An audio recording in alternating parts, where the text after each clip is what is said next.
convene this March 21st regular meeting of the Board of County Commissioners. Good morning, Mr. Mokrzycki. Thank you all for being here this morning. Do we have any adjustments to the agenda? No. From the board?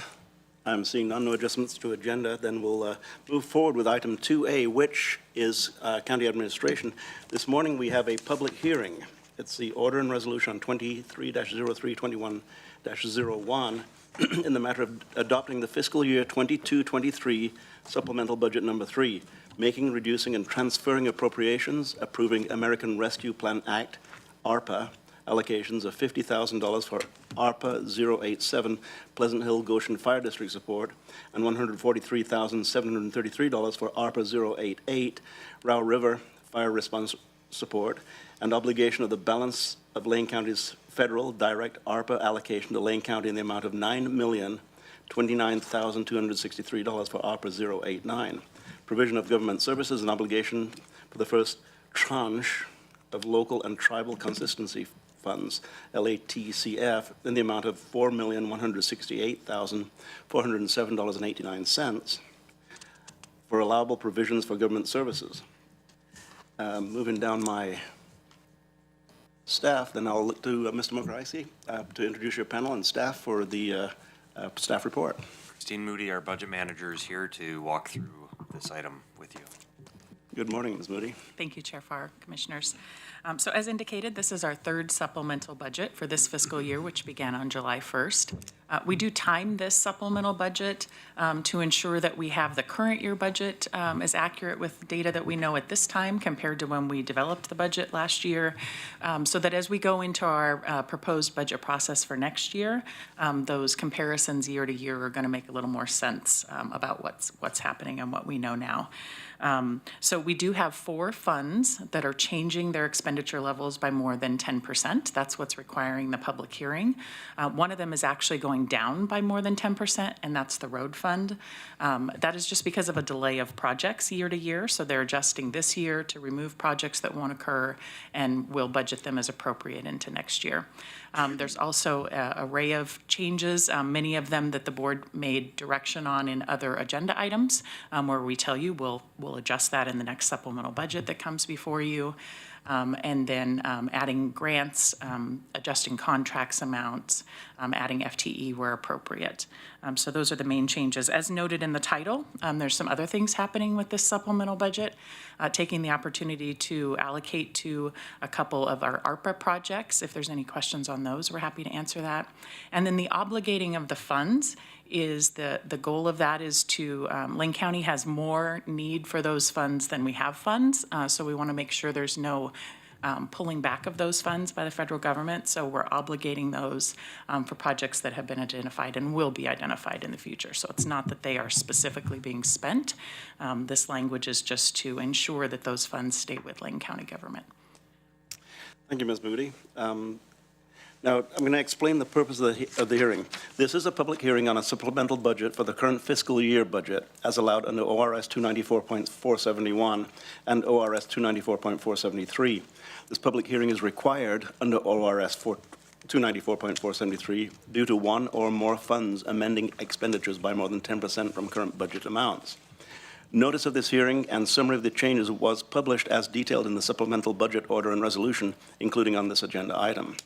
Participants may testify for or against any item contained in the supplemental budget.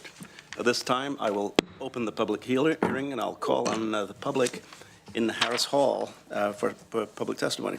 The one person we have signed up for public comment on the public hearing on the supplemental budget is Scott Byler. Mr. Byler, will you step to the microphone? You'll have 3 minutes to speak. Keep an eye on the clock on the wall. You'll have an audio alarm at about, it's not long, you'll hear a voice in about 30 seconds. At that time, summarize and conclude your presentation. Mr. Byler. Thank you, Chair Farr. Can you hear me okay? Yeah, perfectly. Small room. I just want to express my thanks to all of you for your work with Row River Valley.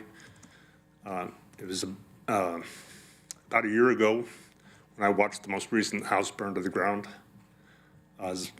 Almost a year ago when we met with Commissioner Buck, patients, Chief Wooten, many others, and started this process of trying to find some way to build a fire district for the Route River Valley. There's about 400 homes, churches, schools. And so it's very important to all of us out there. And again, I appreciate your efforts. I know that members of our board have talked with most or all of you. Since that time, we have developed we're now a federally recognized nonprofit 501c3. We've done a lot of work to try to get ourselves on the ballot for an election. And we've also done a lot of work trying to fill in the gap between now and the election to provide fire protection. Personally, I'm very scared every summer. It's very dry. So we testified, some time ago. You've heard all of these things. I just want to let you know we are making progress. We're also working with the state government for funding for the short term to fill in the summer. I think that's progressing. It is our hope, with you folks' approval, that we will have be on the ballot this coming May. The funding will help us to obtain the signatures necessary to pay the fees necessary to get it on the ballot. And I'm quite hopeful this will all work out, and I appreciate it. Thanks. Thank you, Mr. Byler. Mr. Byler was the only person signed up in Harris Hall. Ms. Jones, has anyone signed up online for public testimony on the supplemental budget? Thank you, Chair Farr. I have no one signed up online at this time. Thank you. Then I'll look around Harris Hall and invite anyone else who has public testimony they wish to provide to the Board of County Commissioners on the supplemental budget.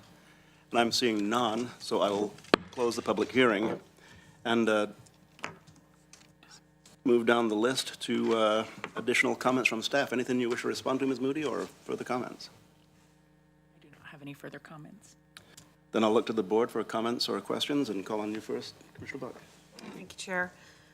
I very much appreciate the addition for the funding for both the Goshen Fire District as well as for the Route River Fire District.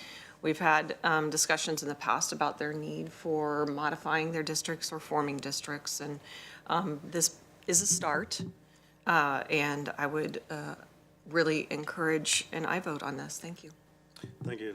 Thank you, Commissioner. Further discussion? Commissioner Seneca. Yeah, I would like to thank the residents of Route River for how hard you guys have worked. I feel like it's going to be a great partnership. When your board came and met me in the office, it's a very well put together presentation, and all your hard work shows. So thank you guys. And one quick question: so the road fund, did you say that's going to roll over for next year for any big projects? Correct. So they at this point kind of realize what they can get done in this fiscal year, and so they've adjusted those projects down, and then whatever's appropriate that's continuing into next year, they'll budget it there. So we're just making sure it's not in both years. Right. Gotcha. Yeah. Perfect. Thanks. Thank you, Commissioner. Further discussion? Commissioner Lovell. Yeah, again, thank you guys for doing all your hard work. You men and women up there, you're producing fire heroes out of school teachers. I still remember when she came and did that testimony, which I would it still moves me today. So you guys are heroes up there, and I pray too that the summer is gentle and that we'll get this done in due time, that you guys can have the proper fire district you deserve. So thanks for all your hard work. Thank you, Commissioner. I see no further comment from the board. So a couple of questions. First off, I'm going to say y'all live in a wonderful place. My sister works for Travel Oregon, and she was formerly what they call the European sales manager. So she traveled to Europe quite a bit and talked to people about why they come to Oregon and why would they come to Oregon.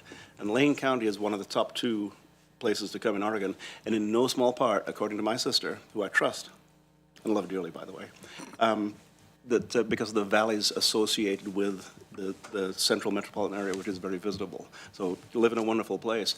But Mr. Mokreisky, I have a question for you. Mr. Byler said if we get it on the ballot for May, where are we in timing to make certain that this item is on the ballot in May? Are we past that deadline, or? I know that our staff, both in elections, in the assessor's office, and in land management, have been working in partnership both with representatives from Route River as well as representatives from the Pleasant Hill Goshen district. It was my understanding from when I last met with the Route River representatives that they were looking at the May 24, right? Yes, May 24. I think the Pleasant Hill Goshen, because I was thinking, boy, May's just around the corner here. So Pleasant Hill Goshen, I believe, is trying to get on the ballot in November of this year. That is the tighter timeline. But there's a lot of work happening there. The reports that I've gotten back from the parties are that they're actually out getting signatures and doing that work. The representatives from Row River have a little bit more time. But I know they removes the won't, I urgency know, from my question. yes, I know they're going to use that time really effectively. Excellent. Well, you have plenty of time. When you said May 24, I thought May 24th, not May 2024. So I thought, whoa, boy, we better make sure this has happened. Well, thank you very much, Mr. Mokorais. Any further comments from the board? At which point I will turn to Vice Chair Trieger. Thank you, Chair. I move we approve the supplemental budget and pass Order and Resolution 23-03-21-01 in the matter of adopting FY 22-23 supplemental budget number 3, et cetera, as printed on the agenda. Second. Moved by Vice Chair Trieger and seconded by Commissioner Buck. Order, the order you said. Then any discussion to the motion? Thank you. Then we're voting on Order and Resolution 23-03-21-01. I see no discussion. I'll call for the vote. All those in favor, please say aye. Aye. Passes unanimously. Thank you very much. Bravo. Thank you for being here this morning. Enjoy the trip home or stay around because you're the Public Works Director from your closest city, Cottage Grove, is going to be giving a presentation to us at 10 o'clock. Looking forward to that. So moving down the agenda, Mr. Mokorais, do we have any emergency business today? No. We have none. To the board, I'm seeing none. Then we'll look to public comments from Harris Hall. Do we have anyone signed up in Harris Hall? Ms. Jones, do we have anyone signed up online for public testimony? Just 1 second, Chair Farr. I do not believe we do. Just a second. No, at this time, no one has signed up for public comment. Then with a single stroke of the gavel, I will open and close public comments and move down the agenda to our consent calendar. You see we have before us a consent calendar. The board has considered every single item on the consent calendar. If anything were necessary to be pulled for separate discussion, it would have been pulled. If you're watching on home or if you look online, if you click on View Material under each item on the consent calendar, you'll see everything the board has considered in passing the consent calendar with a single motion. And Vice Chair Trieger, I'll look to you. Chair, I move approval of the consent calendar for Tuesday, March 21st, 2023. A second. Moved by Vice Chair Trieger and seconded by Commissioner Lovell. Today's consent calendar. Discussion to the motion. I am seeing none. I'll call for the vote. All those in favor, please say aye. Aye. Aye. Passes unanimously, at which point we will move along to I don't item. believe we covered item 5, Chair, and I have one thought, even though we've moved off of adjustments to the agenda. I wanted am to so sorry maybe for give that, our Vice Chair. administrator a minute, if I could, please. Yes, so I we'll do- step back to, and we'd ask a response also. Yeah. I was in such a hurry. And if I could also, just to use that time, if there are any commissioner responses, I see we have a 10 a.m. time certain, and so far we're running pretty well. I don't know if any of our items under county administration can be moved around in advance of the 10 a.m. I know we have staff on there, so I wanted to give you time if, perfect, thank you. Thank you. Then we'll move to, back to item 5 on the agenda, which is Commissioner's response to public comments and/or other issues and remonstrances. I'll look to the board for comments. Vice Chair Trieger. Thank you. Well, then I guess I'll Thank you for bringing me back. I was, as mentioned at last visit, away in DC at our March 7th meeting, and so I just thought I would take a minute to say something I might have said that day if I had been here and wasn't able to.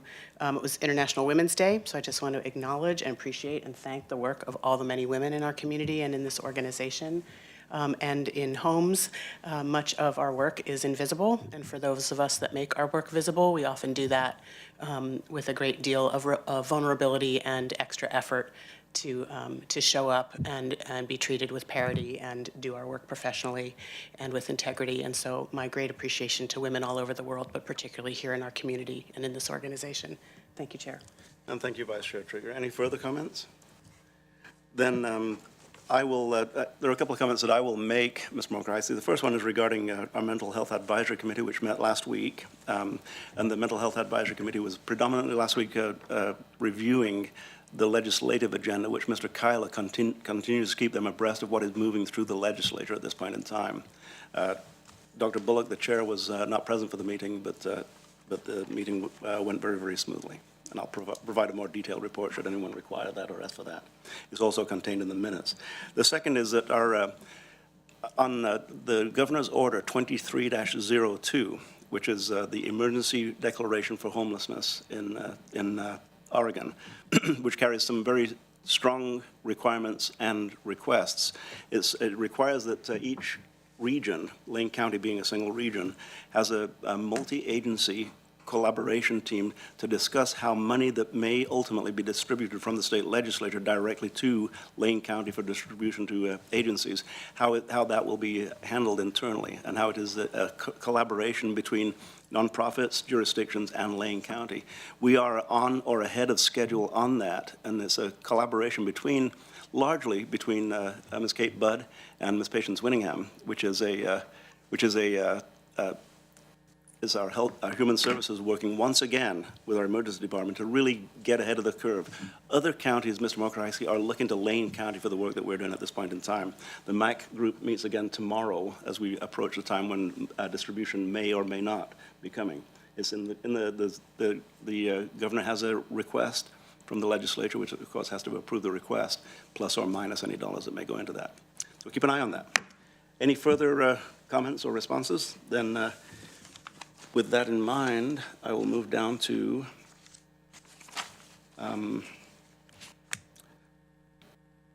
order is number 7A, and this item was pulled from the consent calendar. It is order 2303-2106 in the matter of authorizing the county administrator to execute a 5-year lease agreement with St. Vincent de Paul Society of Eugene for 2 residential parcels in Eugene.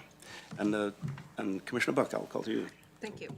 I'm going to declare a conflict of interest on this particular item as I am related to the executive director of St. Vincent de Paul, and this directly affects them and a lease between them and the county. And so I'm going to recuse myself. I'll step out to the stairwell, and if somebody would be kind enough to let me back in when you're done. Thank you.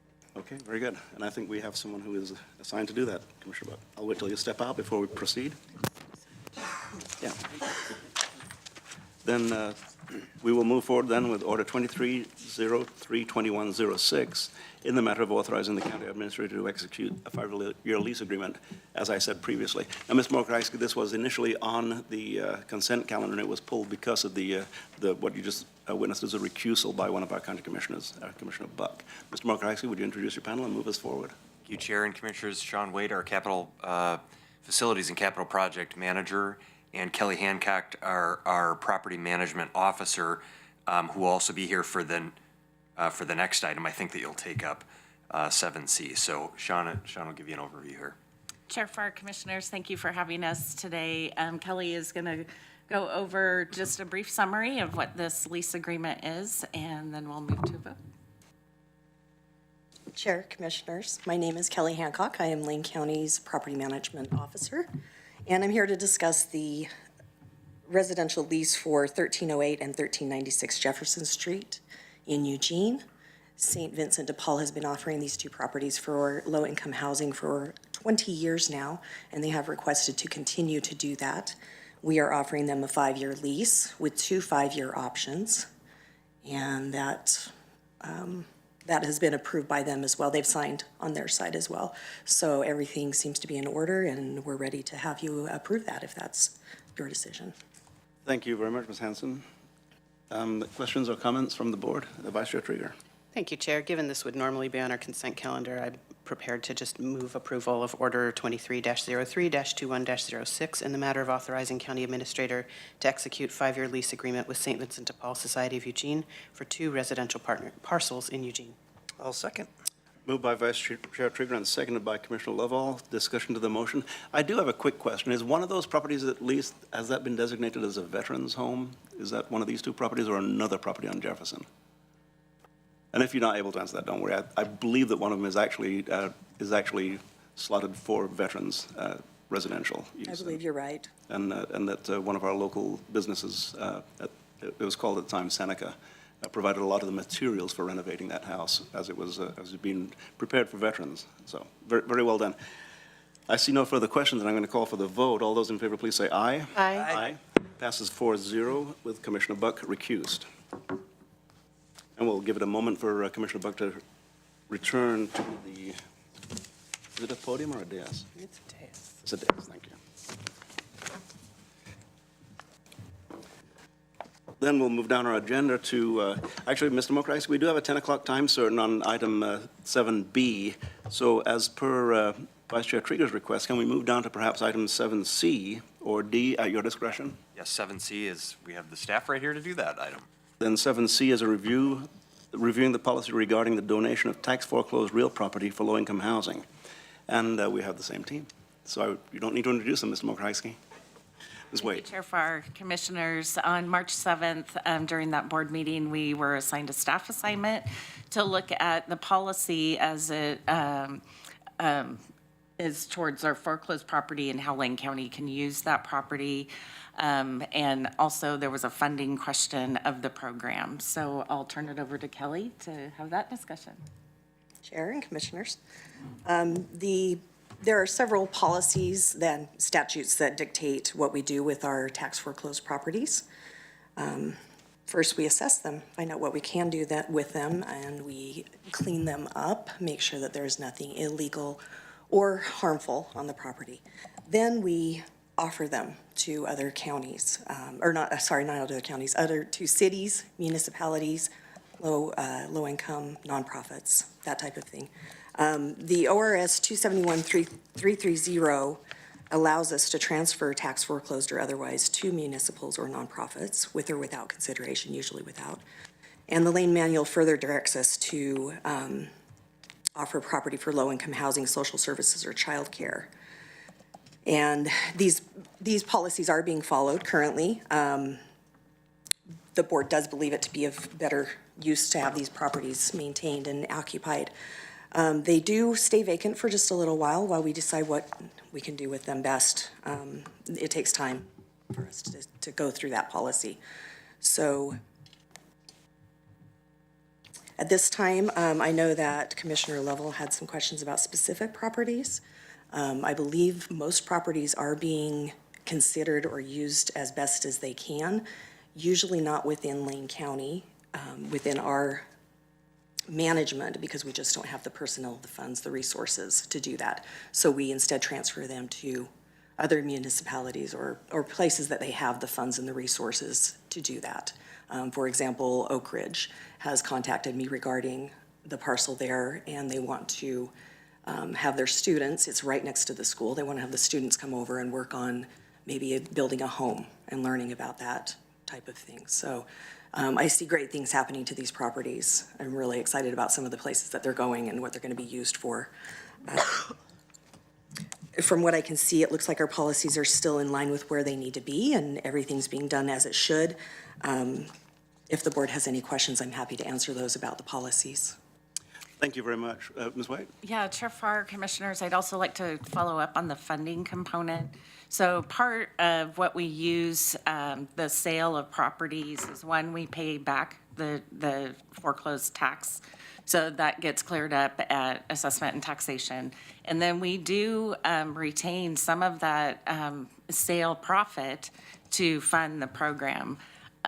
Unfortunately, we have had a high number of tax foreclosed properties over the last couple of years, and we have plenty of funds to support this program and a substantially large fund balance. Part of that fund balance gets distributed out to other jurisdictions, so cities where some of these foreclosed properties, so that will be taken care of. We'd be more than happy to report back on what that fund balance is and that distribution amount, and also what the projected budget will be for fiscal year '24, so that you have some idea of what that ending balance, what we would need a staff assignment for that. Thank you for that financial clarification, Ms. Wade. Before I call on the queue for questions, and I'll call on Commissioner Lovell first because this was his item. I have what I believe is a very serious and important question regarding particularly the foreclosures on residential properties. We all know the situation with residences in Lane County and how we are struggling always to find residences to put people who are unhoused or marginally housed into permanent residence. The first question on that is, we do now I'm going to say a statement, and correct me if I'm wrong. We do pursue every avenue possible to keep the people living in that property. Can you describe that process in one or two sentences? And if you can't, go ahead and take 3. There are a total of 6 years that pass where we try to work with the resident, if there is one, or to get in touch with the owner. Often they're non-responsive, often they can't be found. Per statute, we cannot keep a renter in there, so we have had to evict renters. We do work with owners that are in residence to keep them there. We do everything possible. But if they're not the owner, we may have to ask them to leave. Just that's how it is. That's how the law reads. That's statute. And I'm after the queue, I have a question regarding evicting renters and laws surrounding that. But the next question, just the next one is a comment that, we struggle to find particularly people who have been recently unhoused. It's called rapid rehousing. That's one of our main focuses. And I would hate to see it. We all would. Every single person in this room would hate to see us evicting some people from a place that they're stable in, perhaps, whether they be a renter or an owner, and then find themselves back in the queue over at Human Services trying to rapidly rehouse them someplace when they already had a place. That's a general statement. With that, I'll go to the queue and call on you first, Commissioner Laval. Thank you, Chair. Thank you for all your in-depth research, and might I say, that was fast compared to government work, right? I mean, we asked it a couple weeks ago, and here we are, so thank you again. I think what I've read in the packet and discussed with Ms. Waite is that we have a very viable and way that we can get entrepreneurs involved with, which is my purpose. I think some of the funding that we could use to rehab some of these apartments to make them not livable, but livable for an entity like a veteran's home or, a first care center for some mental or a drug rehab or something that would partner with a entrepreneurial setup, I think is in the works, and I'm excited about that. So I'd like to also add to your comment, Ms. Kelly, about how the system is about how people can get their houses back. Being a purchaser of a couple of foreclosed houses in the past, there's called right of redemption, and I think that needs to be put out in the public statement that once the property is sold, the person that still had the property prior still has 6 months to redeem that property in the amount that was paid plus any remodel costs. How I know that is because the last day we had a property, someone came and redeemed one. So I know it's possible. So, I mean, your department does absolutely everything, last chance, sixth chance, eighth chance, to get people back in their homes. So I appreciate that we do as a county. But when all those cards fall, then I think it's worthy for us to consider partnering with entrepreneurial adventures or ventures that could use these facilities in dotted areas around our county. Like there's one in Florence, you said there's one in Oak Ridge, and the one in Oak Ridge, you're right, it's right next to a school. How great is that? How great would that be to have like an after-school program or a Boys and Girls Society or something like that? So I'm excited about that, and Chair, if you wouldn't mind, last comment, I'd like to make another board assignment if that works.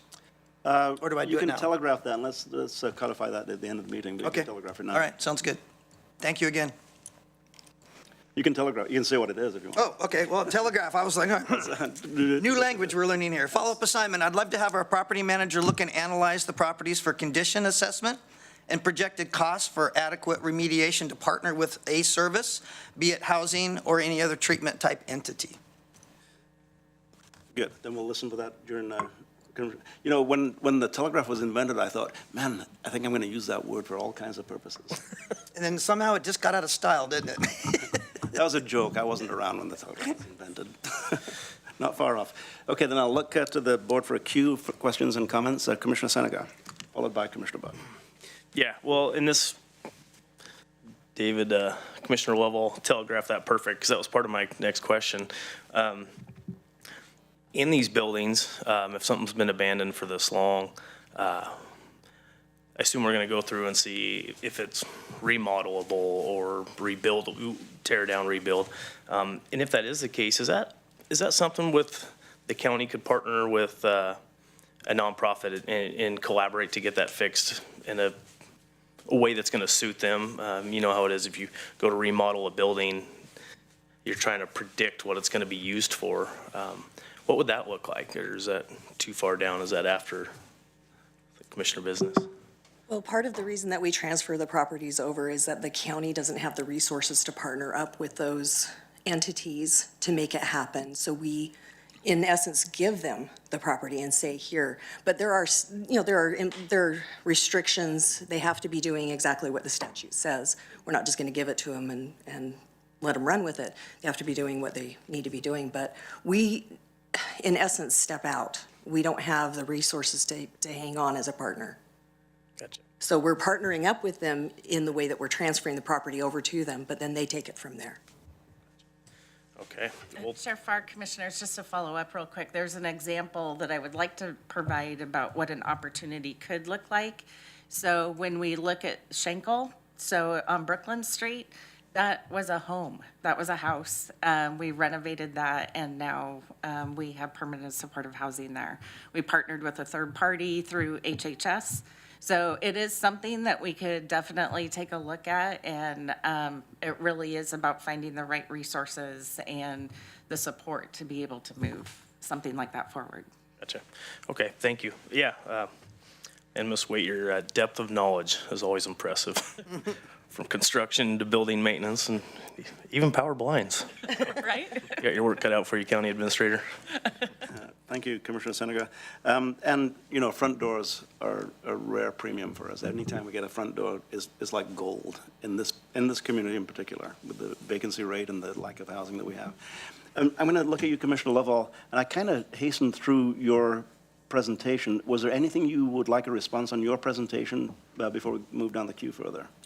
Yeah, thank you, Chair. I was just thinking as we were talking about money and all the other kinds of details that go on with this, is that at some point, I would love to see if we had an entity of the county that was searching out for entrepreneurial needs, and we had like a group that would get some RFPs together. Let's say, we had a property that we thought could be something like a Schenkel, but could be a veterans property. We could put it out to the veterans nonprofits in our area, and, we have a lot of nonprofits in our area, so it'd be good to kind of pool some of those together, get those ideas, and maybe have them come up with a suggestion of how the county could partner with their skin in the game. And so I love that idea.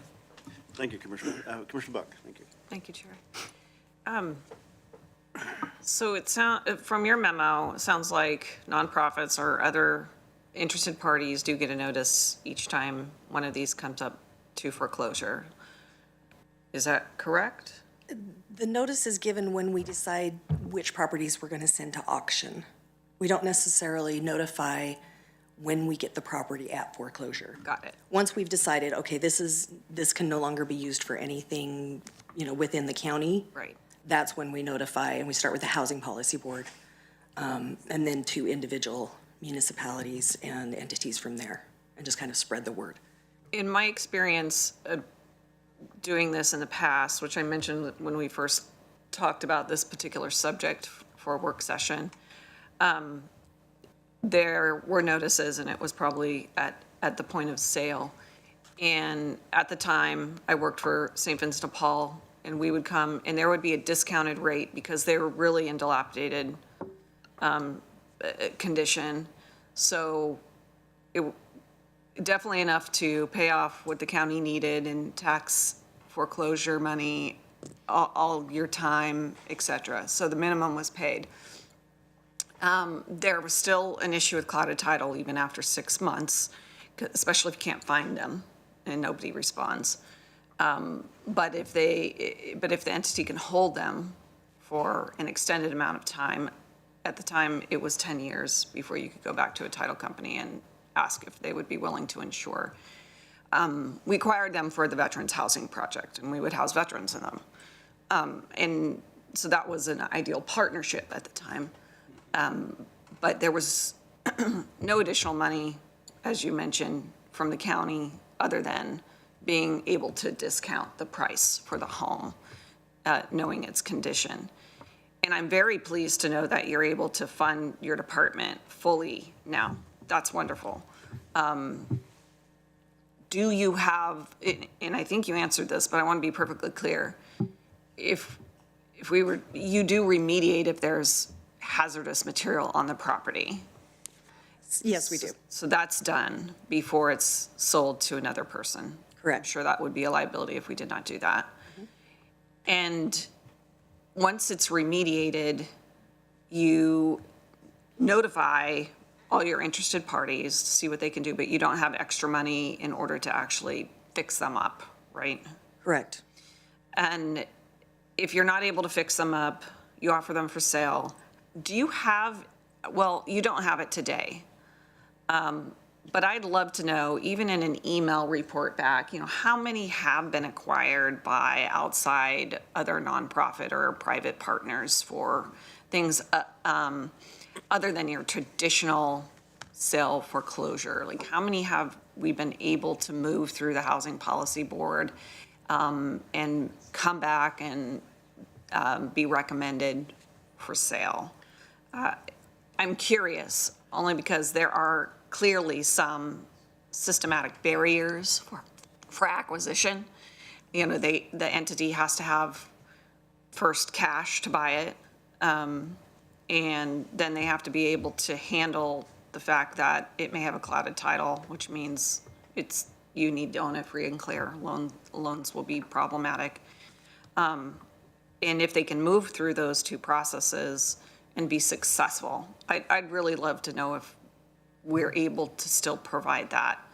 And knowing that you're able to fund your division is helpful, because then we can try to create that extra effort to see if we can give it to community-based entities, private or nonprofit, in order to utilize for a greater good. Thank you, Commissioner Buck, please. Surprisingly, I can tell you, nothing has happened in the last couple of years because this position is transitioned. So I am new to the position by almost 2 years now. But prior to that, nothing had really happened. And I have not had an auction or an opportunity to see any of those projects come to completion like that. But you will be seeing those very soon, because they are happening. And they're in the works with Springfield, Oak Ridge, Cottage Grove, all of them. So you'll be seeing those, but as for in the past, I would say Brooklyn Street was our most recent success, where we took it, we remodeled it, we made it a shelter. And Chair, for our commissioners, I also want to follow up. So this program is evolving. I want to give kudos to Ms. Hancock. She's just done an amazing job. We are partnering a lot more with City of Springfield and City of Eugene for houses that are foreclosed in those areas. And so we send a list to them and say, please take a look. Is there anything that your city could use from this list as far as some sort of housing? Back during COVID, we submitted the list to the City of Eugene for some safe sleep sites. So some property was used for that. It's no longer used for that any longer, but that is kind of the partnership that is being developed with localities. So I appreciate that work that Kelly's doing. Excellent. And I'll take one moment to commend your work and your previous employment with St. Vincent de Paul, or as an agent of St. Vincent de Paul. You personally were involved in a lot of front doors coming online. So thank you from me personally, but commendations for that. Vice Chair Trieger. Thank you, Chair. Thank you for the presentation and the responsiveness. And I'm not sure if this is the right place for this. This might be putting a pin in it or telegraphing something. But I'm very curious, particularly with any properties that may be foreclosed on that are in unincorporated areas, but also if we could work within the cities, is that an opportunity to look at zoning for a particular property? And specifically, I'm thinking about childcare facilities. We know not only that we have an incredible shortage, but that often that shortage is because of zoning and allowable use of properties, and that often one of the best sites for small home-based care is in communities, in neighborhoods. So to whatever degree, when we do foreclose on a property and take ownership, as part of our process of vetting what is potential best allowable use, whether by us or another entity that we are able to transfer that property to, that we specifically look at opportunities for that to become a child care facility. Is that something that would need to go into lane manual? Where would we flag that alongside with housing as a sort of priority critical need that we want to do everything we can to facilitate? That's there in lane manual, along with the low-income childcare. You bring up a very good point. The unincorporated homes tend to be overlooked because there's not a city to claim them. So in those cases, we will need to take a second look and just see if there's some way we could. That's a fabulous idea, and I appreciate you bringing it up, because those would be perfect candidates for childcare. Great, thank you. Thank you, Vice Chair Trieger. And without further members in the queue, I'll go with my quick turn. Most of my questions were checked off, which I love it when that happens because I don't have to ask them. But I'm going to tag along with that childcare question while it's still fresh. You mentioned childcare when you give the presentation. What are we doing currently regarding childcare? What is our policy as it stands? I will admit to you, I do not have any partnerships with childcare entities that I can think of.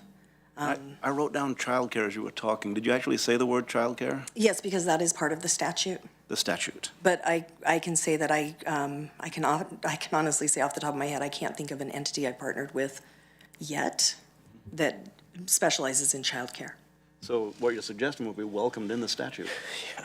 And if I may, Please. happy to send an email introduction with you and our new, still relatively new childcare sector strategist for the region. That's a newly created position with a fairly new hire. So it's not surprising you don't have that contact because it's a new and long overdue role in the community. Thank you. Excellent, thank you. And thank you. I formerly served on the Oregon Commission on Child Care, which is an appointed board, and listened to all of the needs throughout the state. Rural comes up very often, or did. That was a couple of decades ago that I served on that commission, but I think that the needs of the time are probably magnified even, similar needs magnified. Second question that I have is regarding Commissioner Buck asked about the number of properties that have been foreclosed and perhaps a report on that. And at some point, I may ask for that. And if you have something that's easy to grab, not just a report on what has been foreclosed and how it was disposed, what is the disposition, I'm going to say disposed, the disposition of it. And then also if there is a follow-up on what happened with that property subsequent to our release of ownership or passing it along. I don't know if you have a report that's easy to grab on that, but if there is something, I'd really be kind of curious to see the success of keeping, I'll say the term again, front doors in the in the low-income earners housing portfolio, shall we say. The second thing is my last thing is regarding Brooklyn Avenue, which we recently renovated. A wonderful facility. I was there at the opening, and right there in Glenwood, which is now in Springfield's jurisdiction, still has a Eugene zip code, but it's in Springfield's jurisdiction.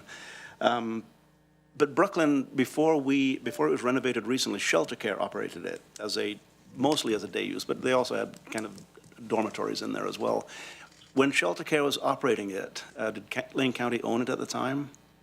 So we did own it throughout that, and like the properties on Jefferson Street that were here in the previous agenda item, without compromising your recusal, they're on lease right now. So Lane County does retain ownership of properties quite often, and sometimes it continues in that use, or sometimes it's renovated into a higher use, as is the case with Brooklyn Street. Is that a correct statement? Then I'll report that out loud. So very well done. Thank you very much. Any further comments or questions? Then, Ms. Wade, I'll turn it back to you. Anything you'd like to add, Ms. Hanson? Thank you.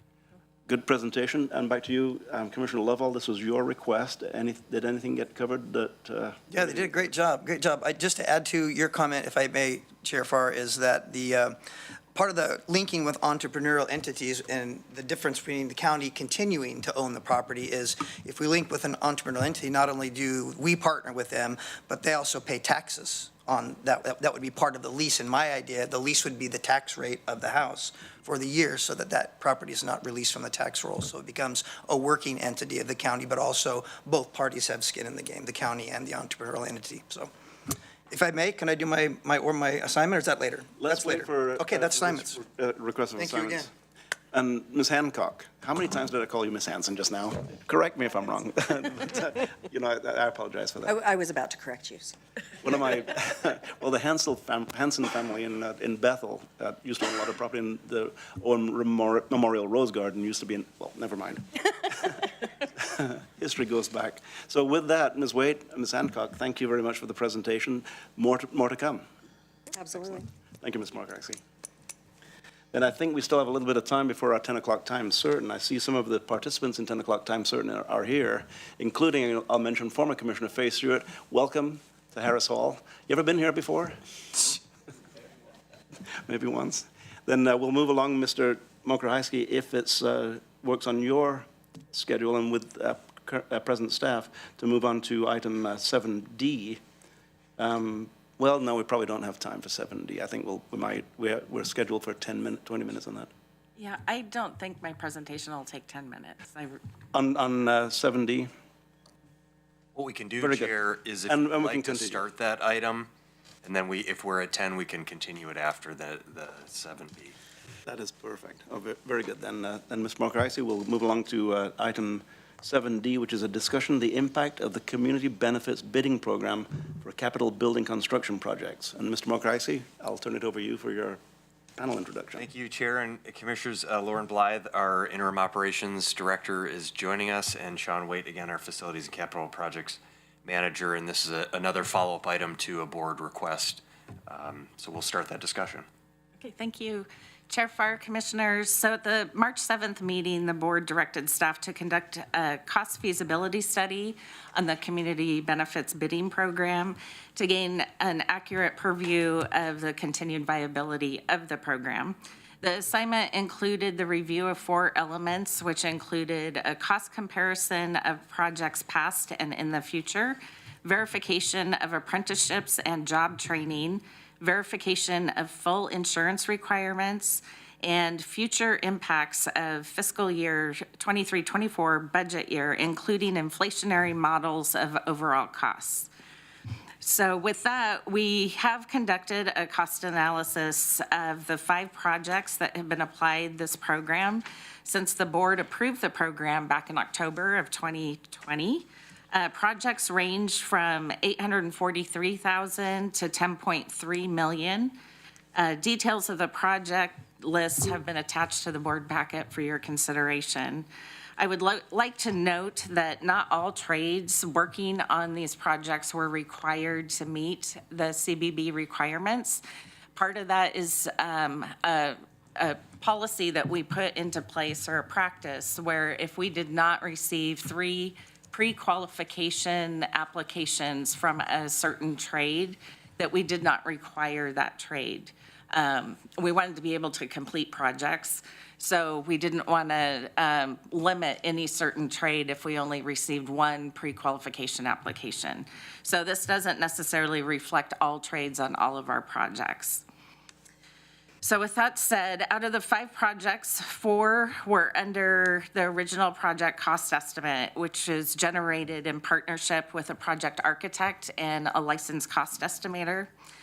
The 1 project that came in above the cost estimate was the Lane County Adult Corrections Security Management System. This was not a surprise to our staff, as we're seeing inflationary factors on technology systems to be substantial as we move across last year into this year. Concluding conversations with general contractors and subcontractors on the projects, there was information that for union contractors, there were no cost impacts to the project as a result of this program. However, non-union contractors, there was a 3 to 5% markup assessed to some trade employees working on the project. So for example, the 1 project that cost us approximately $10.3 million, just under $50,000 of that was a result of markups associated with the program. I'm sorry, markups by who? By the contractors. By the contractors. Thank you Yeah. very much. Contractors did say that the program resulted in more administration and tracking, and that because of that, sometimes Lane County projects are less attractive because of the additional work. However, we have not had any issues with contractors bidding on our Lane County building construction projects. So we still have multiple bidders on all of our projects. For the apprenticeship program, all contractors have been in compliance. I'm happy to say on the Developmental Disability Services new building construction, a woman iron worker worked on a Lane County project for the first time. So that was very nice. Staff also verified insurance and that there was no cost to the employees working on the project.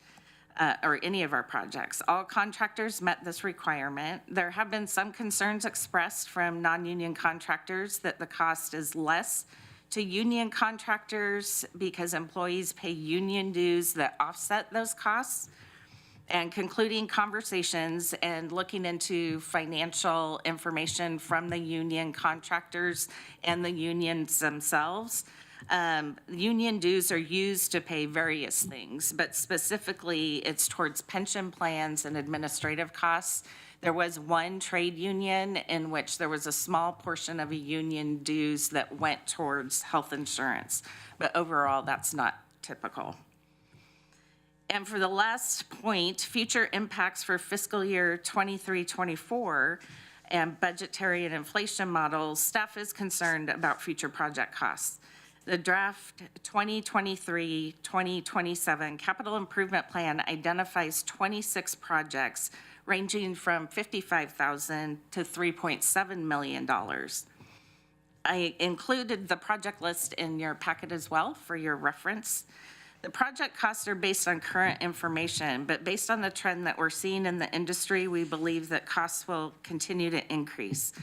We have currently identified 6 projects that would fall into the CBB requirements and meet that dollar threshold. However, we anticipate that there will be many more projects from that list because of inflationary factors that will move them into the CBB threshold. For example, staff issued an invitation for bid on the Juvenile Justice Center Detention Control System, and the estimate of the project was $750,000, and the actual bid came in at $1.2 million, so almost double the cost. Additionally, on April 12th, 2022, the board approved staff to work on a set-aside program for small companies to have an opportunity to work on smaller projects and have the opportunity to grow their companies, so eventually they can compete on larger projects. With inflationary factors, while the project may be smaller, the cost may drive projects closer to the CBB threshold. So we may have fewer projects available for smaller companies. In summary, the implementation of the program has resulted in minimal cost increases. All contractors have been in compliance with the program, and more state-approved apprenticeship programs are actively working. Inflation could drive some of the smaller projects up to the CBB threshold, and I'm happy to answer any questions. Thank you for a thorough presentation. And I'll look to the board for questions. No question. No, Yeah. Commissioner Lovell. Super research on your second to last day being in the county in this way. Yeah, very good. Super great. The thing I wanted to highlight too, and you highlighted it really well, is that obviously we have projects going up in inflationary rate. And just this last year, the minimum for a CBA agreement went from $1 million down to $500,000. So if we're looking at our county, where 80% of our businesses are small businesses, including construction funds, and including that we need, or construction companies rather, and we need construction companies to train more construction people in the future, otherwise we're not going to build those 16,000 houses that we're behind. It would seem to me that by your presentation, you would be thinking that we should maybe raise that limit up so that we can help those smaller construction firms come up to some degree of limit where they can grow their businesses, hire some more apprentices, train more people, so that we can balance the work that the county puts out. So is that what I'm hearing you say, that maybe that limit should be changed? So Chair Farr, Commissioner, no, that's not what I'm saying. That's a board decision. So I just implement policy decisions, so it's really what the board decides. Yeah, it would seem to me that maybe that might be something we might want to look at. Thank you, Chair. Thank you, Commissioner Lovell. Vice Chair Trieger. Thank you, Chair. Thank you for the presentation. Can you, I'm sorry I don't know, and I don't want to put you on the spot, so this is a comeback or an email, some follow-up, but there is now state law that was inspired by and this incredible, innovative, and important equity work that we were doing here at Lane County around our bidding protocols. Can you talk about the state law that was passed and its impact on our ability to make any changes to our local program at this point? Yeah, thank you, Chair Farr, Commissioner Trieger, Commissioners. We have a lot of flexibility. So the state law that passed was basically guidelines, and with that, it talks about full family health insurance and a living wage, which all of our jobs are prevailing wage, so they're required to pay that anyway. And it does say participation in a state-approved apprenticeship program, but there's a lot of flexibility in what we can do. So we have the opportunity to refine our program. Great. So it basically set a floor Yeah. that other communities can meet that we were already well above, and it did not include any kind of preemption. Correct. Thank you. Thank you, Vice Chair. Commissioner Seneca. Yeah,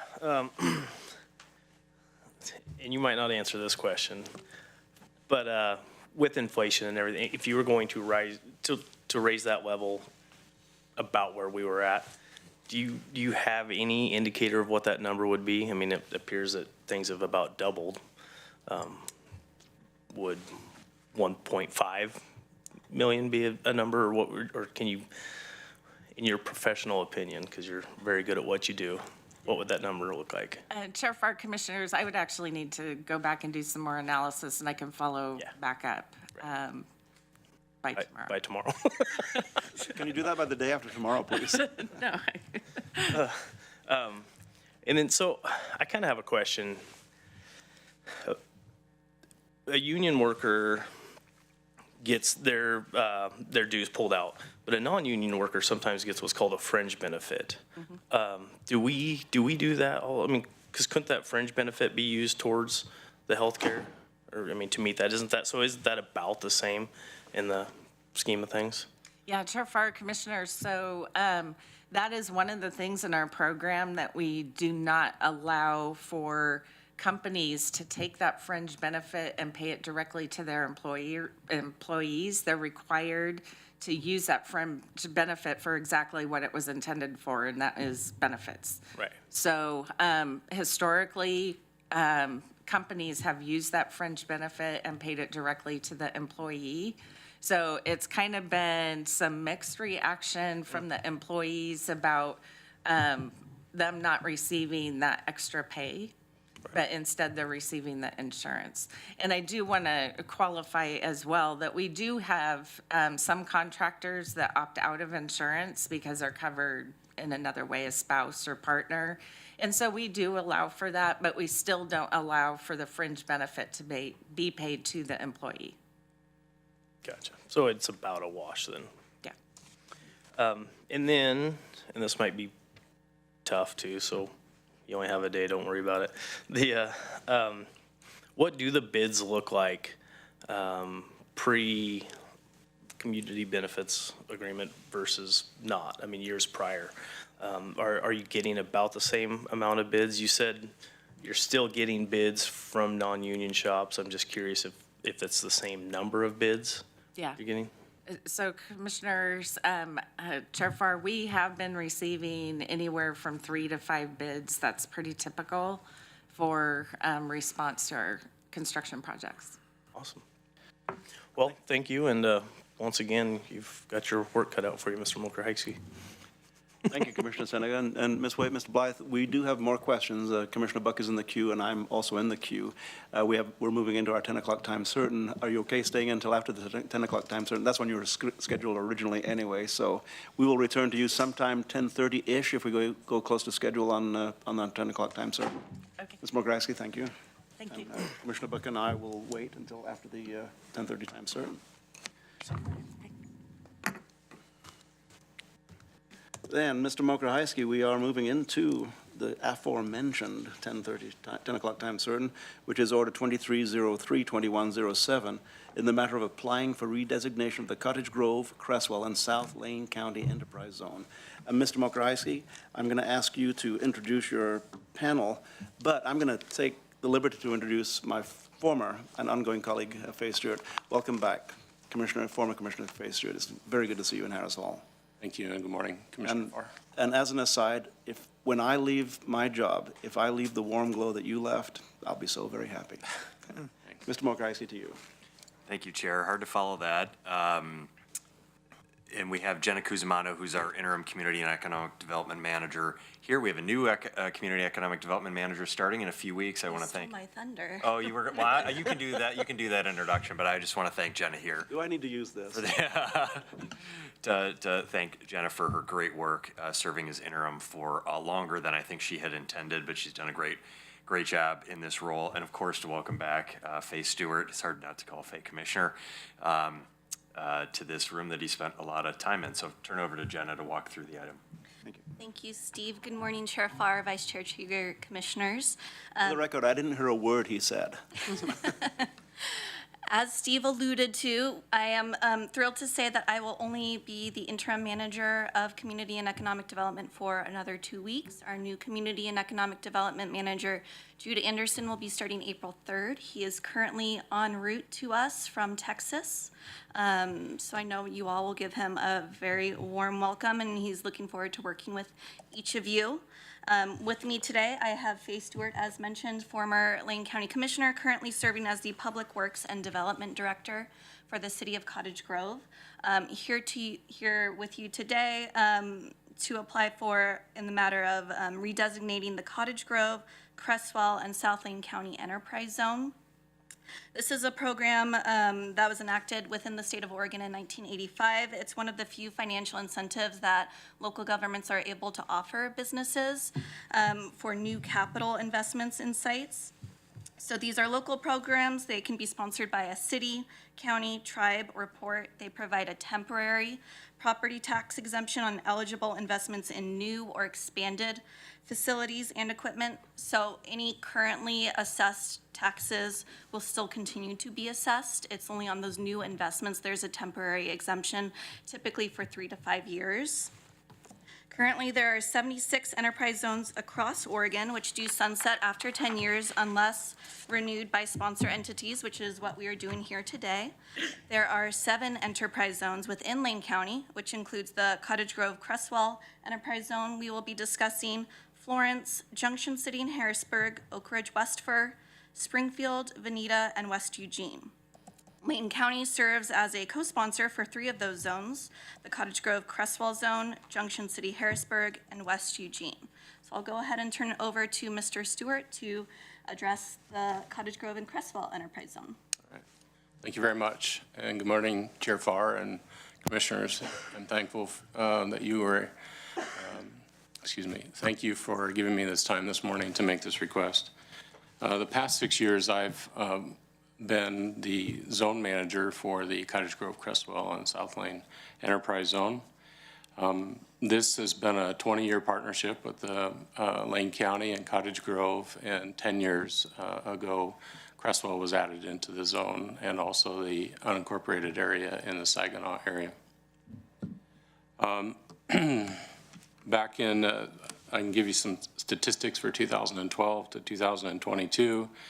The zone supported businesses in creating 108 jobs, and it granted $814,000 in property tax to those companies. 763,894 was within the city of Cottage Grove, and 50,106 was in unincorporated Lane County, specifically in Saginaw.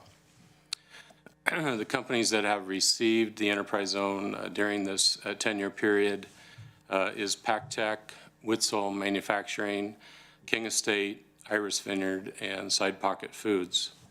We currently have one new business that will come on, probably receive their first tax exemption in this upcoming fiscal year. It is Oregon Seafood, and they have created 39 additional jobs that will be coming this next year. And I've had conversations with 2 potential future businesses. Synergy Air is looking to build at the Cottage Grove Airport, and then cautiously hopeful that there'll be a new owner of the Village Green, which could take advantage of this enterprise zone. I'd like to share that most of the, if not all, during the 2012-2022 period of time, all the businesses that had taken advantage of the enterprise zone located in existing buildings. So they were shuttered buildings that were repurposed and brought new enterprise, which is exactly what the enterprise zone is designed to do, to help replace lost jobs and businesses in the community. The Cottage Grove, Crestwell, South Lane Enterprise Zone is a little bit unique. There's not many zones that offer an exemption to a motel, hotel, and resort. enterprises. One of the main reasons for that is that the recreation industry in South Lane County is pretty strong, and so being able to support and creating housing and additional recreational opportunities. One of the requirements, really the basic requirement for approval of the enterprise zone is that the median income for the area of the zone is below the average for the state of Oregon. And for this zone, the average is 72% of the median income. And it was mentioned that this enterprise zone program that the state has sunsets in 2025. There is a concerted effort presently in the legislature to extend the enterprise zone for another 10 years. And I'm cautiously optimistic that that will be the case. The steps for renewal of the enterprise zone is to, as the manager of the zone, the first step is to hold a informative meeting with all the taxing districts. There's presently 13 taxing districts that are in the zone. I held that meeting on February 22nd, invited all 13 taxing districts, and the city of Cresswell was the only attendee at that meeting. The next step is to receive support from the sponsoring jurisdictions. Cottage Grove City Council heard this support resolution on March 13th and adopted the resolution. I'm here today asking the Board of Commissioners to support the order for redesignation to Business Oregon. And then the final step will be to go to the city of Cresswell on April 10th for adoption of their resolution.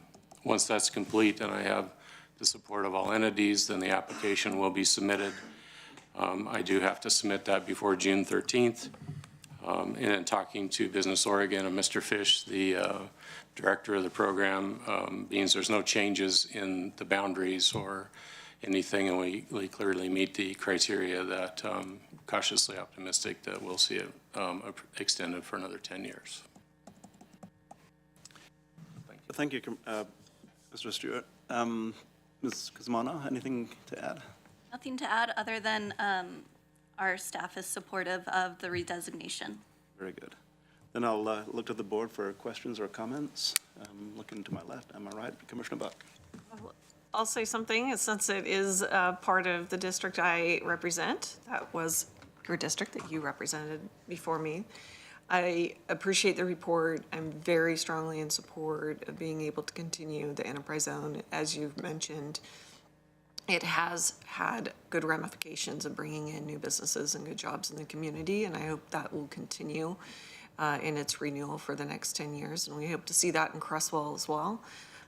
They are looking, continually looking for economic development opportunities in their area, and I do believe firmly that enterprise zones are very compatible with trying to assist them and trying in order to entice people into our local rural areas. And I would urge support from the board. Thank you, Chair. And thank you, Commissioner Buck. Further discussion? Commissioner Lovall? Yeah, thank you, Chair. Love the word enterprise. Faye, it's good seeing you. You look great. And I appreciate the fact that we are considering an enterprise zone because it's such an important work to continue momentum. I mean, we're in this business together, cities, entrepreneurs, and developers, including that's my other job.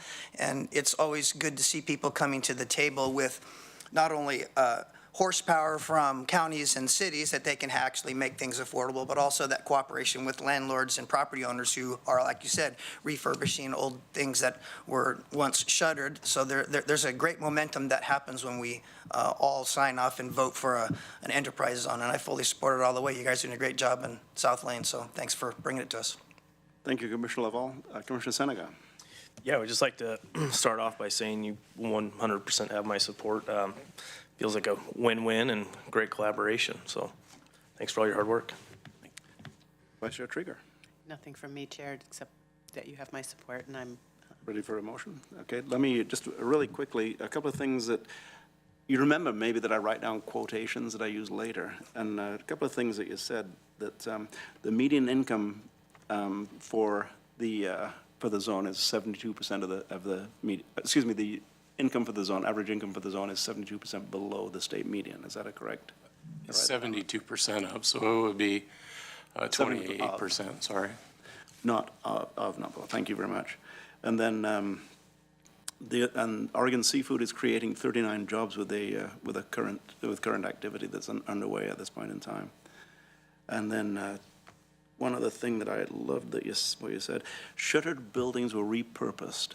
This is exactly what the enterprise zone is designed to do. I think I got that exactly word for word what you said, and that's something I can repeat. Excellent. I see no further discussion. Vice Chair Trigger, do you have a motion? Or, I'm sorry? No, I didn't. Do you want to make the motion, Commissioner Buck? I wasn't Sure, thank you for that. I'll approve Order 2303-21-07 as stated. I'll second. Moved by Commissioner Buck and seconded by Vice Chair Trigger, Order 2303-2107, in the matter of applying for redesignation of the Cottage Grove, Cresswell, and South Lane County Enterprise Zone. Discussion to the motion? I'm seeing no discussion. I'm going to call for the vote. All those in favor, please say aye. Aye. Passes unanimously. Bravo. Thank you. And just in closing, Commissioner Farr and Commissioners, I want to thank you for the 20-year partnership and look forward to an extended 10 years. And I want to say thank you to the excellent support from county staff, whether it's in the Economic Development Department or Assessment and Taxation. The Assessment and Taxation folks are incredibly supportive, and specifically I'd like to thank Holly Mosier for the support that she gives me. So thank you.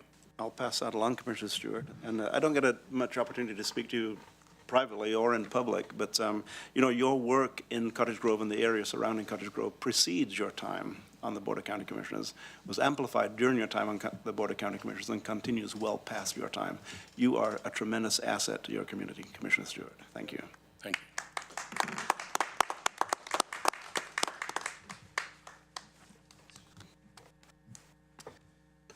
All right, then we'll move back to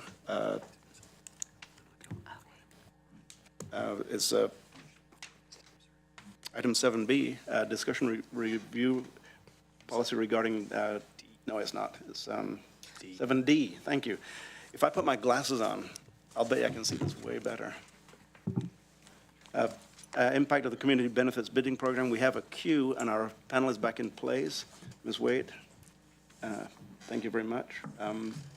Commissioner Buck. Thank you, Chair. So back to where we were, trying to get myself back into the mental conversation we were just at before this last item. In your comments, in the attached material, you mentioned that there is a set aside of $50,000 to assist some small businesses in order to be able to manage the requirements of the community benefits bidding protocol. How does that work exactly? So Chair Farr, Commissioners, so that's a state mandate. So set aside programs, 50,000 and under can basically be a direct award type, as long as they're registered with Business Oregon as a small emerging business, minority-owned business. One thing that we are looking at as Lane County is creating kind of a quasi-certification process. The certification process through Business Oregon can take quite some time. Also, smaller companies, in a meeting that we held in October of 2022, identified that they actually need some assistance in working through that paperwork. And so Lane County is in the process of working on what a quasi Lane County certification small project and set-aside program would be, and then also being able to provide some assistance to those smaller contractors to be able to get them certified at the state level. So it's really kind of a direct award to smaller companies, but then again, when you look at $50,000 in a construction environment, that's not even, you know, a plumbing project. So are we able to increase that amount locally? So I have talked to Department of Administrative Services statewide procurement folks, and they did say that we do have the ability to create our own set-aside program as long as it's not conflicting in as far as the requirements of their set-aside program with Business Oregon as a certified firm. So it will be still, these are going to be firms that will eventually, or contractors that will eventually get certified as emerging small business, minority-owned, but we're creating kind of our own program. Very good. So this is directly out of response of some of the small businesses saying, we need a little bit of help in order to meet the requirements, but we want to participate. And of course, we all want small businesses to be able to participate in all projects or bidding processes here at the county. I really appreciate the diligence that your office has been able to make all along the way. So this particular program has been years in the undertaking, right? And you've been able to hone it and work with it consistently throughout the years in order to make it match the needs of Lane County. In these years, we have talked about it many times here on our board to ensure that we are being responsive to the community and also meeting the needs and values that are stated here in Lane County. I am not interested in going back and redoing all that work. I think that was good, solid work that has been done by you and your staff and been approved by our board over and over again.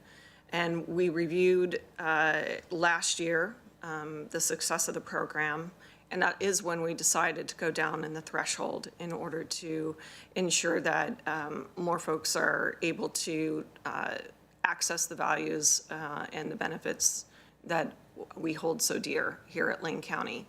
I would not support adjusting that. I believe that we've been as responsive as we possibly can here in the county, and especially knowing that you're working on this for our small businesses in order to ensure that they have access and are able to really benefit from potential projects here at the county. I do not want to go back and redo all the work and redo all the analysis that we did in the last few years for the community benefits bidding project. I think that's a complete waste of time for us. And to start talking and discussing about rolling back the community benefits bidding protocol now is not going to be beneficial to our board. It's not going to be beneficial to the community who's worked so hard and all the outside teams that worked with your staff in order to make this successful. Thank you, Chair. And thank you, Commissioner Buck. Then I'm going to, a couple of quick questions, and then we'll move along. I'm kind of curious about, looking down the list of projects, for instance, Essex Construction did the DD Services building. Wonderful building. Essex Construction, you may recall, built Food for Lane County's old main operating building. They don't have a concrete plant, you know, they don't have finished carpenters. I mean, they're a general contractor. What about the smaller companies that that are contracted by the general contractor whose name is on the community bidding contract? What are their requirements? Let's say there's a small finished carpentry company. So Chair Farr, Commissioners, it depends on where they're at. So first tier subcontractors that are identified on the list, whether it's carpentry, it could be concrete or cement, you know, that type of work, plumbing, HVAC. So we look at our pre-qualification list. First tier subcontractors are required to meet the requirements of the CBB. That's the only level. So if they go down another tier, second tier, they do not have to meet the requirements. We just require the first tier. Okay. That's where we are getting some more diverse workforce and also some smaller companies. In the second tier. Mm-hmm. Okay. So companies that, okay. So it's designated very specifically what kind of work is in first tier and what kind of work is in second tier? No, so for example, we could have an HVAC contractor that's working on a project as first tier, and they're required to meet the CBB programs, but then they have contracted out to a second tier, and they do not. Okay. And we track that, we have a process for tracking that to make certain all of that compliance is taking place? Yes. We do. And is there a place that can be inspected, that tracking process? Yeah, so a lot of it is pretty simple to do through certified payroll, because it also identifies where the fringe is going to, and of course, living wage, we're prevailing wage, so there's not a lot of work to do there. I get proof of insurance from the companies, so that's validated. Then I also look at more kind of in-depth financial information from The second tier-ish kind of companies. So, but you keep track of that, your office keeps track of that? Do you have a master file where you keep that? Yes, so every project has, when a general contractor submits their bid, they're required to include the first tier list of contractors and certify that, yes, they are going to comply with the CBB program.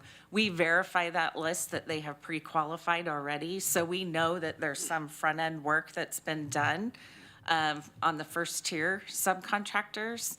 And then through certified payroll, we're able to verify everything else. And if they're not on that list, they are disqualified from participating in the project? They are, unless there are not 3 pre-qualified contractors for that specific trade. Okay.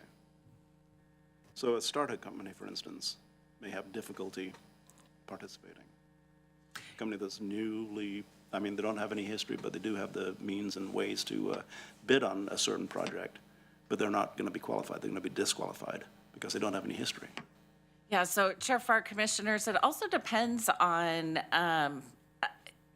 what level they're at. So the smaller companies, what we're seeing is more partnerships built with some of the larger companies.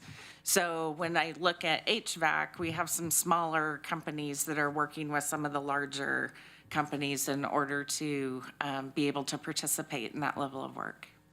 Okay, and I'm going back to the startup company again who doesn't want to or for whatever reason cannot participate with the larger company. They remain disqualified. Even though they may be capable, they are disqualified because they don't have the pre-certification. Well, they can apply at any time. And one of the things that we're working on, so apprenticeship programs can take a little while to get certified through the state as well. So as long as they're in the process, we still pre-qualify them. Then when we look at insurance, that needs to be in place at the time that they start the project. The insurance, okay, I understand that, but I'm still working on the qualification. You know, how do I, with my new, I just left a big company, I've got my own company, I'm really good, I got my equipment, I got my workforce in place, I've never done a job, I'm not in this, I don't have the wherewithal or the desire to go through the state process. I'm disqualified, right? Well, not from, so when you say not wanting to go through the process at the state level, are you talking about the small The and emerging apprenticeship, business? I may be a large company. You know, once again, I may have maybe fully capitalized and maybe have a full workforce already, and I'm starting to do other work, and I want to get in on this process. I want to do a government job, but I can't. Is that, I mean, I want to hear you say, no, that's not true, you can. So, but can I? Well, so if you don't have, or in the process of implementing an apprenticeship program, that would be enough to disqualify you. If I don't want to have apprenticeship programs, whatever reason it may be, I'm disqualified. So I'm forced into apprenticeship programs. I'm required, or I'm disqualified, then I cannot. I'm ruled out, can't do it. Okay, that's good, that answers that question. What about a company that has some union and some non-union employees? How do they participate? Well, Chair Farr and Commissioners, that's a great question. So Essex was an amazing partner in the construction of the Developmental Disability Services Building. They're a non-union general contractor. They did work with several union subcontractors, first-tier subcontractors, and it was a good relationship. There was no issues. And we did verify that with Essex. We had conversations with them. Do you know how they do it internally? I mean, how do they, they bring people who are non-union, non-represented up to the scale that's required, and they do all the union participation. Are they required to pay the union-required benefits programs, et cetera? So Commissioner, or Chair Farr, Commissioners, the benefits might be different, but the requirements of the program are the same whether you're union or not. So they might not have the same type of insurance, but none of the trades that are working on the employee or on the projects, whether they're union or non-union, should be paying any towards their health insurance. And retirement, for instance? Well, retirement, we don't require retirement or a pension plan with our program. You don't? All right. I'm going to have more questions on this, but now's not the right time for it. I'm going to say this, that Commissioner Buck, well, no, I'm not going to say anything to you. What I am going to say, though, is that we have a history of, as a board, of looking at practices and policies passed by previous boards. So it's not out of the question that we would continue to have more questions on this. And inquiring minds, such as my own, have more questions to ask on this, and we are able to ask at this point in time. So I don't think this matter is closed, but I think today's agenda item, without further discussion, I have been Please. asked to make one clarification. So Essex was non-union but general contractor on the DDS project, and then the subs were union. the subs were union, and Essex was. So you've not answered my question about a company that has both employees under their actual employment then? Yeah, I actually have not seen that. You've not seen that? I think, I don't know for certain, I think Wildish, for instance, which is one of the larger aggregate suppliers, and, I mean, most of these buildings do require, in fact, every building that I'm aware of requires aggregate. So I would guess that they, and I don't know the answer to this, how does Wildish handle it, for instance? Because I know they do have at least some union employees. They may be all union employees, I'm not sure, but I think they have some union, some non-union. And I'm kind of curious how they, without creating internal discrepancies between the employees, how are they able to manage it? And I don't think you're able to answer that at this point in time. Yeah, Chair Farr, Commissioners, I am not. So Wildish has pre-qualified, but they have not bid on any of our projects. But if they bid on a project that Essex, I don't know, did they bid on, I don't know. But that's more details than we are prepared to go into at this point in time. But that does leave it open, that there may and probably will be more questions and perhaps future agenda items specifically regarding this particular topic. So with that, any further comments or questions for this agenda item? I actually please? did just one because Commissioner Buck brought up a point. I don't know that we're talking about removing the CBB. My question was strictly to inflation, so it's the same as inflation's going up. If we were to make an inflation adjustment, is that just as much work as getting the CBB up and running?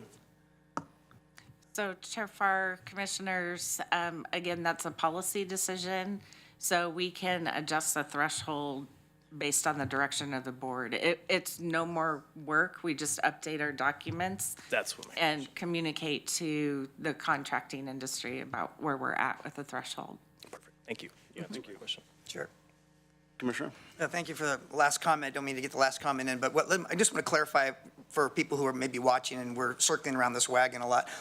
The request was not to rebuild the whole CBB system or the CBA agreement. It wasn't to build that. It was to look at what things are costing and how small businesses can get in the game to grow into larger businesses. That's really the point here. The point is that right now we're at $500,000. And Ms. Waite, you said just a few minutes ago that $500,000 isn't even the amount for a simple plumbing job. So that means that if we keep things the way they are, all the small businesses that could do simple plumbing jobs are not going to be able to do them because they don't meet the CBB, CBA requirements. So the issue is that maybe we adjust that to an inflationary figure so that we can continue to involve a certain level of small businesses to grow into larger businesses and then honor the labor force unions that are in larger businesses. That was a 50, wasn't it? Yeah, so Chair Farr, Commissioners, I want to clarify one point. So when we were talking about the small plumbing job, it was really in relation to the set-aside program and the $50,000 limit, not the $500,000. Very good. Thank you. Commissioner Buck? Thank you, Chair. I just want to correct a statement because it's not true that small businesses aren't going to be able to participate and have access to bidding. That was made clear when you mentioned that as long as they're working towards their apprenticeship programs and they have their proper insurance, which we would want in any business who is bidding on programs here at the county and likely anywhere they do business, they can participate.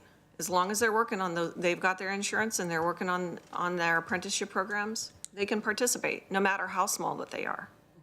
So I just want to make sure that that's perfectly clear, because what's being presented is that they're not able to participate, and that's not true. In addition, you're working on the local set-aside program, and specifically how we could create that in order to enable folks that may be still working on those apprenticeship programs to come to fruition faster and with some additional support. So if they're able to do that, and we are able to craft a policy around our local Lane County set-aside, our small businesses will be successful at the current threshold. Thank you, Commissioner Buck. And in part, that's was what I was looking for is, you can participate, but it doesn't cover completely what I was asking. I was asking more of larger companies that are highly capitalized potentially, who don't have, or the desire to have an apprenticeship program. They simply can't participate because of that alone. And there may be other factors beyond simply apprenticeship, which we all love apprenticeships. We authorized 5 here at Lane County just last week. So, okay, very good. And thank you for that clarification, Commissioner Buck. Then, once again, I think we'll have further discussion on this. I can pretty much predict that we'll have further discussion regarding this, because some questions are unanswered. And it may be pertinent for some businesses who have been participating to give us their views on how it's working. Rather than just, I was going to say rather than just trust staff. Of course we trust staff. But rather than just, the word that is being presented by staff sometimes can be augmented by the people with the boots on the ground actually doing the work. So that may be a part of the future discussion. So with that, any further discussion on this particular agenda item? Thank you very much. Excellent. Thank you, Mr. Blythe, for being here. Just one comment, Chair, if I may, before we move to the next items. Yeah. It was mentioned that tomorrow is Sean's last day Yeah. with Lane County. Sean joined Lane County March 25th. 2019, almost 4 years to the day. She joined us as a manager in our Health and Human Services Department, and as you all have worked with her in her more recent role as our capital projects and facilities manager. She took on this role when really it was we brought facilities over from Public Works and created this new section in county administration that brought capital projects and facilities together. It was not without challenges in those early days, and Sean was a critical part of both building the team that we have today, the leadership team and the staff, and really building a great culture of work in that area. I'm really sad to see Sean go. However, as someone who has been in local government management for over 20 years, and talking about myself here, I feel very strongly about the role of professional management in local government. And I'm excited, while we're losing Sean, the city of Hubbard is going to gain its first city administrator. So it's a new role. She'll have an opportunity to work in a small community and I know have a huge impact in that community. It's one of the reasons that most folks who are in these roles take on that role in local government, because you really want to have an impact in the lives of the residents. So she's not going to be a good city administrator. She'll be a great city administrator, and she'll always have a home here if there's an opportunity to come back. So I just want to thank Sean on behalf of our whole organization and the folks who've worked with her and her team in capital projects and facilities for the great work. Wish her all the best in the city of Hubbard, and to stay in touch with us. Thank you. And thank you, Steve. You've been amazing to work with, and it's been an honor to serve the Board of Commissioners over the last 4 years. So thank you for everything. Thank you. And the best of success at Hubbard. What a wonderful place that is. Marion County in general is wonderful, but Hubbard is a lovely corner. So Thank you. we'll all visit you. No, I can't promise that for everybody. But it's a wonderful place to visit. Thank you very much. And thank you. Bravo. And 20 years is how you get a covered bridge, right, Mr. Markowski? 10. 10 years. Yeah. Miss, wait. Come back and You give us still 6 can make more the years covered of bridge. You just service. have to stay with us for 4 more years. 6 more years. Thank you. Then we'll move down the agenda, Mr. Mokrzycki. The next item is announcements from county administration. And I will be brief. I just want to do an elections update for commissioners here. Okay, as we get reorganized, it is E minus 56, which is 56 days to election. So we're going to do these weekly updates as we don't have a board meeting next week, but every week that we have a board meeting through ballot certification, which is June 12th. The elections office received 241 candidate filings for 241 candidate filings for 206 open positions within about 70 special districts for this May election. There were also four measures filed, including the jail levy. Over the weekend, election staff created 260 unique ballot types. Staff will be busy this week proofing each individual ballot type to ensure that the correct combination of districts appears and that every district candidate term and measure is presented accurately. Yesterday was the filing deadline for the voters pamphlet. The elections office will be working on laying out and proofing the voters pamphlet this week. We are going to do some clarification around ORS allows for 5 p.m. as of yesterday for filing of arguments. And so we're going to do some just clarification on what our requirement is and ORS's requirement are so that they are consistent. Official ballots will be delivered to elections next week in time for staff to insert about 1,000 military and overseas ballots and get them in the mail by Friday, March 31st. So next Friday will be when those overseas and out-of-state ballots of military and overseas ballots will go out. Ballots will be mailed to residents locally April 27th, and voters can expect to see their voters pamphlet a few days before that. And then a quick note on the fossil fuel petition for the City of Eugene. The elections office finished their review of signatures for the City of Eugene's fossil fuel referendum. At this time, the City of Eugene they have not confirmed at which election that referendum will appear, so that decision is pending. That's the elections update. Thank you, Ms. Mokrzycki. Questions from the board? Vice Chair Trieger. Thank you, Chair. If you don't know, I'm happy to email Clerk Dawson this question, but I know when the statewide voter pamphlets happen, an online version of the voter pamphlet is published and posted at the same time as overseas and military ballots are sent. Do you know if we're doing that here at Lane County? I don't know. Okay. I'll email the But clerk. I'll work on confirming that. Great, thank you. They're proofing it this week. Thank you, Vice Chair. And continue, Ms. Mokrzycki. That's it. That's everything That's your today. questions. Further questions from the board? I see none. Then County Council. Good morning, Ms. Pettigrew, excuse me. Good morning, Chair, Vice Chair Trieger, Commissioners. It's nice to see you. A happy spring. I had no announcements for today, although I do look forward to speaking with you later this afternoon about our office's goals, and I look forward to that discussion. Thank you. Thank you very much. Then we'll move down the agenda. Next item is an executive session. We do have a need for executive session today, which is an 11 o'clock time certain. There'll be a little bit of time. I will read into executive session. Following the gavel, we will recess into executive session at 11 a.m. in the BCC conference room. Following that, we will return to regular session unless in the executive session we determine a need to come out into public session immediately following, we will return to regular session at 1:30 in Harris Hall. So here's the language. The Board of County Commissioners will meet in executive session to consider information or records that are exempt by law from public inspection. The executive session is held pursuant to ORS 192-6602F, which allows the Board of Commissioners to meet in executive session for the purposes listed. Representatives of the news media and designated staff shall be allowed to attend the executive session. All other members of the audience are asked to leave the room. Representatives of the news media are specifically directed not to report on any of the deliberations during the executive session, except to state the general subject of the session as previously announced. No decision may be made in executive session. We reserve the right to come back out into public session should the need arise.